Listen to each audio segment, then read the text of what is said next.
नमस्कार, मी अमोल मोरे. बीज डंकामध्ये आपलं मनपूर्वक स्वागत आहे.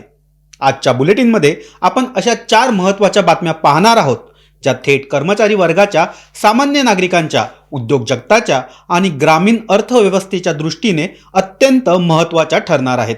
कर्मचारी वर्गासाठी अत्यंत दिलासादायक ठरणारी एक महत्त्वाची बातमी समोर आली आहे. कर्मचारी भविष्य निधी संघटना लवकरच पीएफ खात्यातील पैसे यूपीआयच्या माध्यमातून थेट आणि झटपट काढण्याची सुविधा सुरू करणार आहे. सध्या पीएफ काढण्यासाठी ऑनलाईन अर्ज, कागदपत्रांची तपासणी आणि काही दिवसांची प्रतीक्षा करावी लागते. मात्र नव्या व्यवस्थेमुळे ही प्रक्रिया अधिक सोपी, जलद आणि पूर्णपणे डिजिटल होणार आहे.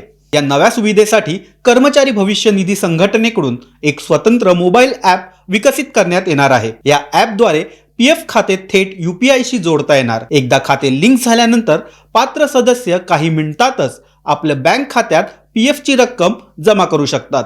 यामुळे वारंवार अर्ज करणे, कागदपत्रे अपलोड करणे किंवा दीर्घ प्रक्रियेला सामोरे जाणे याची गरज भासणार नाही. ही प्रणाली सध्या चाचणी टप्प्यात असून सुरक्षिततेवर अधिक भर देण्यात येत आहे. सुरुवातीच्या टप्प्यात मर्यादित रक्कम काढण्याची परवानगी दिली जाण्याची शक्यता असून कर्मचाऱ्यांची दीर्घकालीन बचत सुरक्षित ठेवणे हा यामागचा मुख्य उद्देश आहे. मिळालेल्या माहितीनुसार ही यूपीआय आधारित पीएफ काढणी सुविधा 2026 मध्ये टप्प्याटप्प्याने सुरू होऊ शकते. यामुळे आर्थिक अडचणीच्या काळात कर्मचारी वर्गाला मोठा दिलासा मिळणार आहे. पीएफ मधील पैसे मिळवण्याची प्रक्रिया सोपी होत असताना सरकारने आर्थिक व्यवहाराशी संबंधित नियमांमध्ये काही मोठे बदल प्रस्तावित केले आहेत. आयकराशी संबंधित नियमांमध्ये थेट परिणाम करणारे बदल सुचवण्यात आले असून अनेक व्यवहारांसाठी पॅन देण्याची अट आता सैल करण्यात आली आहे.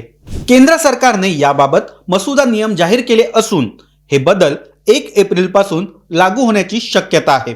नव्या नियमानुसार बँकेत होणाऱ्या रोख व्यवहारासाठी पॅन देण्याची सक्ती मोठ्या प्रमाणात कमी करण्यात येणार आहे. आतापर्यंत ठराविक मर्यादेपेक्षा जास्त रोख रक्कम जमा किंवा काढताना पॅन नंबर देणं बंधनकारक होतं. मात्र आता एकूण 10 लाख रुपयांपर्यंतच्या रोख व्यवहारासाठी पॅन आवश्यक राहणार नाही. याशिवाय वाहन खरेदीच्या नियमांमध्येही बदल करण्यात येणार असून 5 लाख रुपयांपेक्षा जास्त किमतीच्या वाहनांसाठीच पॅन देणं अनिवार्य राहील. हॉटेल, रेस्टॉरंट किंवा समारंभावरील खर्चांसाठी पॅन देण्याची मर्यादाही वाढवण्यात येणार आहे. यासोबतच घर किंवा मालमत्ता व्यवहारांसाठी पॅन देण्याची मर्यादा 10 लाखांवरून 20 लाख रुपयांपर्यंत वाढवण्यात आली आहे. सरकारच्या मते या बदलांमुळे लहान व्यवहारांमध्ये अनावश्यक अडथळे कमी होतील आणि मोठ्या व्यवहारांवर प्रभावी नियंत्रण ठेवता येईल. सामान्य नागरिकांना दिलासा देणाऱ्या या निर्णयाबरोबरच भारतीय उद्योगांसाठी देखील आंतरराष्ट्रीय स्तरावर मोठी संधी निर्माण झाली आहे. भारत आणि अमेरिकेदरम्यान झालेल्या नव्या व्यापार करारामुळे भारतीय ऑटो पार्ट्स उद्योगासाठी मोठा फायदा होणार आहे. या करारामुळे अमेरिकेत भारतीय वाहन सुट्टेभागावर आकारले जाणारे आयात शुल्क मोठ्या प्रमाणात कमी झाले असून काही उत्पादनावर थेट 0 शुल्काचा लाभ मिळणार आहे. यामुळे engine parts, brake systems, suspension आणि इलेक्ट्रॉनिक घटक तयार करण्यात येणाऱ्या भारतीय कंपन्यांना मोठी चालना मिळेल. शुल्क कपातीमुळे भारतीय उत्पादकांचे दर अधिक स्पर्धात्मक होतील आणि अमेरिकेच्या मोठ्या बाजारपेठेत त्यांना वाटा मिळेल. निर्यात वाढल्यास देशांतर्गत उत्पादन क्षमता वाढणार असून नव्या कारखान्यामुळे रोजगार निर्मिती होण्याची शक्यता आहे. यामुळे मेक इन इंडिया उपक्रमाला देखील आंतरराष्ट्रीय स्तरावर बळ मिळणार आहे.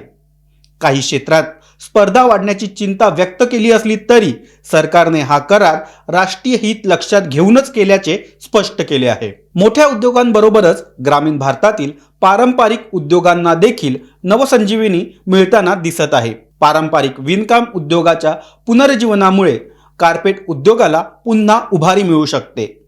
गेल्या काही वर्षात वाढती आयात, मशीन निर्मित कार्पेटचा वाढलेला वापर, कच्च्या मालाच्या किमतीत झालेली वाढ आणि कुशल विणकरांची कमतरता यामुळे हा उद्योग अडचणीत सापडला होता. मात्र आता हातमागावर तयार होणाऱ्या नैसर्गिक पर्यावरणपूरक कार्पेट्सना पुन्हा मागणी वाढू लागली आहे.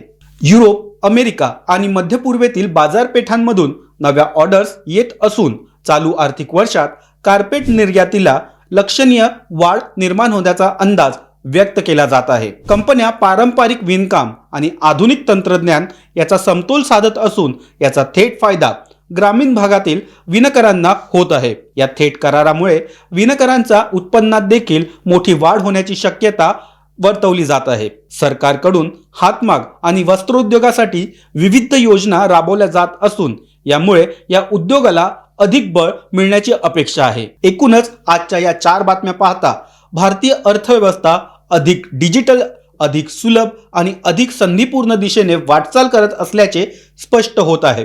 आजच्या बातम्या आपल्याला कशा वाटल्या हे आम्हाला कमेंट्समध्ये नक्की सांगा.